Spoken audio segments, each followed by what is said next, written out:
जितने भी कैंडिडेट खड़े हैं मेरे सामने वो सारे मेरे प्रतिद्वंदी है। हम किसी को कम नहीं लिखेंगे। भाजपा 24/7 काम करने वाली पार्टी है। हमेशा हलबा समाज हमारे साथ रहा है। बहुत ही अच्छे लोग हैं वो। विधानसभा चुनाव में चुनाव प्रचार तेज हो गया है। उम्मीदवार अब मतदाताओं के बीच जा रहे हैं और अपने लिए मत मांग रहे हैं। नागपुर में शहर की जो 6 विधानसभा सीटें हैं वहां पर मुकाबला होने जा रहा है, लेकिन नागपुर शहर के मध्य भाग की जो मध्य नागपुर की सीट है वो एकदम हॉट सीट बनी हुई है। नामांकन प्रक्रिया के साथ में ही जिस तरीके से घटनाक्रम हुए उसके मद्देनज़र जो सीट है ये हॉट सीट बन गई है और यहाँ पर चुनाव परिणाम आखिर क्या कुछ किस तरीके से रहेंगे इसको बहुत लोगों की उत्सुकता रहेगी कि आखिर क्या कुछ होगा। हमारे साथ बातचीत करने के लिए प्रवीण दटके जो खुद विधान परिषद के सदस्य हैं और इस सीट से भारतीय जनता पार्टी के प्रत्याशी हैं, उनसे हम बातचीत करते हैं। सर ये बताएं किस तरीके से जो है इस चुनाव को आप देखते हैं। ये सीट तो है भारतीय जनता पार्टी की, विधायक 3 टर्म से यहाँ पर भारतीय जनता पार्टी का है, लेकिन इस बार बड़े राजनीतिक प्रयोग के तौर पर इसको भारतीय जनता पार्टी ने लिया है। नहीं, भारतीय जनता पार्टी का तो मैं धन्यवाद दूंगा कि उन्होंने हमारा पार्लियामेंट्री बोर्ड होगा, माननीय पंतप्रधान जी होंगे, माननीय गृह मंत्री जी होंगे, हमारे सबके नेता माननीय नितिन जी होंगे, देवेंद्र जी होंगे, बावनकुळे साहब होंगे, उन्होंने मुझ पर विश्वास डाला है। सबसे अधिक मेरे लिए अच्छी बात है कि हमारे पूर्व यानी हमारे विधायक माननीय विकास जी कुम्हारे, उन्होंने भी ये बोला यदि मेरे को ये टिकट नहीं मिलता तो आप प्रवीण को दीजिए। इतना बड़ा मन वाला व्यक्ति मैंने कभी नहीं देखा राजकारण में, उन्होंने किया, इसलिए उनका भी मैं धन्यवाद देता हूँ। हमारे संगठन का काम यहाँ बहुत ही ताकतपूर्ण है। सभी समाज में हमारा संगठन है। हमारे बूथ प्रमुख, शक्ति केंद्र प्रमुख, हमारे सारे वार्ड अध्यक्ष से लेकर सारे पदाधिकारी, सारी आघाड़ियाँ, इनका ज़मीन पर बहुत मजबूत काम है और उस काम के भरोसे हम इसके पहले 3 बार ये मतदार संघ जीत चुके हैं। इसके बाद भी हमें जीतेंगे, कोई और कॉन्फिडेंस नहीं है हमें। हम एक मत की लड़ाई करेंगे, हम जनता तक जाएंगे। इस मध्य नागपुर में विकास भवन के तहत हुए 15 सालों के काम होंगे, मैंने 4 साल किए हुए काम होंगे। हमारे सारे महापौर माननीय दयाशंकर जी होंगे, अर्चना डेहनकर जी होंगे, उनके माध्यम से किए गए काम होंगे। हमारे पूर्व पार्षद माननीय गिरीश व्यास जी के माध्यम से किए हुए काम होंगे और हमारे सारे सक्रिय जो पार्षद थे महानगर पालिका में उनके माध्यम से किए हुए काम होंगे। हम जनता तक लेके जाएंगे और जनता हमें उस हमारे प्रगति पुस्तक पर हमें आशीर्वाद देंगी, उनका मत रूपी दान हमारे झोली में डालेंगी, ऐसा हमें विश्वास है और बहुत ही कंफर्टेबल इससे हमें ये मतदार संघ जीतेंगे। हलबा फैक्टर को किस तरीके से मैनेज करेंगे आप, क्योंकि भारतीय जनता पार्टी ने अपने मौजूदा जो विधायक हैं उनकी टिकट काटी वो हलबा समाज के, और हलबा समाज का कहीं ना कहीं इस सीट में प्रभुत्व है और ऐसा भी खबरें आई कि आपने बहुत ज़्यादा ज़िद की कि इस सीट पे आपको चुनाव लड़ना है और विधानसभा का चुनाव लड़ना है। आप विधान परिषद के सदस्य थे ही और इन सब को देखते हुए आपको ये सीट दी गई। ऐसे में हलबा समाज को बहुत नाराज़गी है। नहीं, जीत ये पार्टी में किसी के जीत पर टिकट नहीं मिलती। सर्वे होते हैं, सारी बातें ध्यान में रखी जाती है और हमेशा हलबा समाज हमारे साथ रहा है। बहुत ही अच्छे लोग हैं वो और उनके लिए विधान परिषद में बहुत सारे मैंने प्रश्न उठाए। अधिसंख्य होगा, उनकी सिफारिश होंगी, उनके नौकरियों का इशू होगा, उनके पेंशन्स के बाद के इशू होंगे, उनके लिए एक आर्थिक विकास महामंडल का इशू होगा।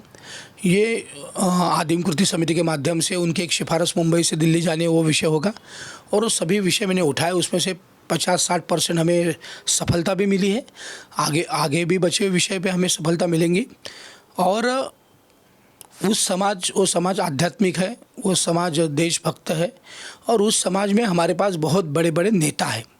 हमारे माननीय विकास भाऊ है, दीपराज जी है, भास्कर पराते जी है, श्रावण खापेकर जी है, हमारे गिरधारी निमजे जी है, हमारे राजू धकाते जी है, ऐसे हमारे बहुत सारे नगर सेवक उस समाज, यशस्वी नंदनवार जी है, प्रवीण भिसीकर जी है, हमारे बहुत सारे नगर सेवक इस समाज से है और इस समाज में हमारे सारे प्रामाणिक कार्यकर्ता है। वो हमारे साथ नितिन जी के साथ या नितिन जी के कुछ प्रकल्प पे काम करने वाले दीपक देवघेरे जी भी है, सब लोग हैं। कुछ लोग नाराज चलते, जब तक टिकट नहीं मिलती तब तक सब कोशिश करते, लेकिन जब टिकट मिल जाती इस पार्टी में तब सब लोग साथ आकर काम करते हैं। इसलिए पहले हमने इस 3 बार जो जीत हुई तभी भी बहुत सारा विषय ऐसा था, लेकिन हमने वो सारा सेटल किया। अभी भी धीरे धीरे सारा सेटल हो जाएगा और समाज का जो सामान्य आदमी है, समाज का जो तरुण है, समाज का जो पढ़ा लिखा बड़ा तबका है। समाज का जो व्यवसायी तरुण है, समाज में जो व्यवसाय करने वाले लोग हैं, वो सब सारी बातें जानते हैं। इसलिए समाज हमेशा भाजपा के साथ खड़ा रहा, हमेशा नितिन जी के साथ खड़ा रहा, हमेशा विकास भाऊ के साथ खड़ा रहा, और वो अभी भाजपा के रूप में प्रवीण दटके के भी साथ खड़ा रहेगा। जो राजनीतिक स्थितियां बनी हैं, उन स्थितियों में हलवा समाज ने अपने एक उम्मीदवार के नाम का ऐलान किया है, और एक राजनीतिक संयोग ये भी है कि वो भले ही आपके प्रतिद्वंदी उम्मीदवार हों, लेकिन वो आपको मानते भी बहुत हैं। कुछ ऐसे कारण और बाकी सारी चीज़ें हैं, तो आपका जो उनसे दोस्ताना एक रवैया और बाकी सारी चीज़ें हैं वो भी जगजाहिर है, पर समाज के तौर पर अब एक उम्मीदवार को प्रस्तुत किया गया है। ये किस तरीके से इसको आप चुनौती देखते हैं? वो तो अभी चुनाव में खड़े हुए हर एक को चुनाव में खड़े रहने का अधिकार है। दोस्ती तो 20 दिन का चुनाव है, बाद में तो 5 साल दोस्ती रहती है। हमारे वैसे भी बहुत अच्छे संबंध है और हमेशा उठना बैठना है, तो दोस्ती की जगह, बाकी इलेक्शन की जगह वो अपने तरीके से इलेक्शन लड़ेंगे। भाजपा के तरीके से इलेक्शन लड़ेगी, शांतिप्रिय इलेक्शन होगा। और 20 दिन का चुनाव है, 5 साल तो साथ में रहना है, सुख दुख में साथ में रहते हैं अपन। किसी को कोई हर एक की मदद के लिए आता है, तो वो अलग बात है, ये अलग बात है। और चुनाव के तरीके से लड़ेंगे, हर संभव कोशिश करेंगे, हर आयाम पर कोशिश करेंगे, एक वोट की लड़ाई लड़ेंगे और जनता का आशीर्वाद प्राप्त करके ये चुनाव जीतेंगे। प्रतिद्वंदी उम्मीदवार आप किसको मानते हैं? कांग्रेस के बंटी शेल्के को या हलवा समाज के रमेश पुणेकर को? जितने भी कैंडिडेट खड़े हैं मेरे सामने, वो सारे मेरे प्रतिद्वंदी है। हम किसी को कम नहीं लिखेंगे, छोटे से छोटे और बड़े से बड़े तक सबको हम हमारा प्रतिद्वंदी मानते हैं, सिर्फ चुनाव तक। और जितने भी कैंडिडेट खड़े हैं वो सारे एकमेक के प्रतिद्वंदी है। और भाजपा के पास कैडर होट है, भाजपा के पास कैडर टीम है, तो भाजपा 24/7 काम करने वाली पार्टी है। इसलिए कार्यकर्ताओं के भरोसे ये जीत है। कार्यकर्ता जनता में जाएगा, जनता आशीर्वाद देगी और जीत होगी।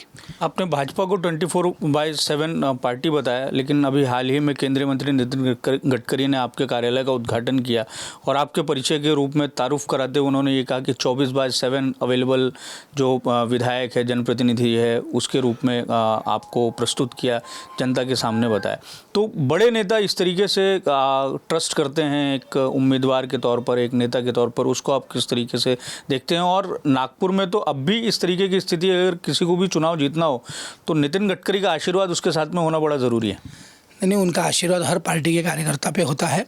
उन्होंने बचपन से मुझे देखा है, पिता की जाने के बाद देवेंद्र जी और संदीप जोशी जी ने इस पार्टी में मुझे लिया, फिर नितिन जी ने मुझे वार्ड का टिकट दिया, तब से वो आज तक मुझे जानते हैं। 2002 में पहली बार मैं चुनाव लड़ा था महानगर पालिका का। उन्होंने मुझे बहुत सारे समितियों पे भाजपा ने भेजा, फिर मुझे प्रतोद बनाया, फिर मैं सत्तापक्ष नेता बना, फिर मैं मेयर बना, फिर मैं युवा मोर्चा के विभिन्न पदों पर दिल्ली तक रहा, फिर मैं सबसे कम उम्र में इस शहर का अध्यक्ष बना। तो कुछ ना कुछ उन्होंने मेरे में दिखा होगा, इसलिए पार्टी ने मुझे संधि दी थी। ये सारे इस पार्टी में नीचे के तबके को लेकर ऊपर तक संधि मिल सकती है। ऐसे बहुत सारे उदाहरण इस पार्टी ने प्रस्तुत किए हैं, उसमें से एक छोटा सा उदाहरण मैं भी हूँ। और हमेशा उन्होंने, यदि गलती होगी तो उन्होंने डांटा भी है, और अच्छा काम किया तो उन्होंने प्रशंसा भी की है। इसलिए उनका आशीर्वाद उनका होगा, देवेंद्र जी का होगा, बावनकुळे साहब का होगा, हमारे सारे विधायक होंगे। हमेशा मैं उम्र से छोटा होने के कारण उन्होंने मुझे हमेशा आशीर्वाद दिया है और हमेशा आगे बढ़ने की सलाह दी है। कहीं गलती हो गई तो सुधारने की सलाह दी है, और यहाँ तक इन सभी के आशीर्वादों से मैं यहाँ तक आया हूँ। और इसके आगे भी इन सभी के आशीर्वाद के नीचे ही मैं काम करूँगा। अब मैं हमेशा लोगों में रहता हूँ, कहाँ भी खड़ा हो जाता हूँ, तो वो सब उनको पता है। इसलिए उन्होंने कोविड के काल में जो काम हम सब ने मिलकर किया, मैंने अकेले नहीं किया, हम सब ने मिलकर किया, सारे कार्यकर्ताओं ने मिलकर किया। 70 दिन अन्न छात्र चलाया, रेमडेसिविर, सारा उनको मालूम है, इसलिए उन्होंने प्रशंसा की। धन्यवाद सर हमसे बात करने के लिए। तो ये तो मध्य नागपुर सीट से भारतीय जनता पार्टी के प्रत्याशी प्रवीण दटके, जिन्होंने हमसे बातचीत करते हुए ये उम्मीद जताई कि चौथी बार भी इस सीट से भारतीय जनता पार्टी का उम्मीदवार विजयी होगा। कैमरामैन लोकेश मोहिते के साथ दिव्येश द्विवेदी, यूसीएन न्यूज़, नागपुर।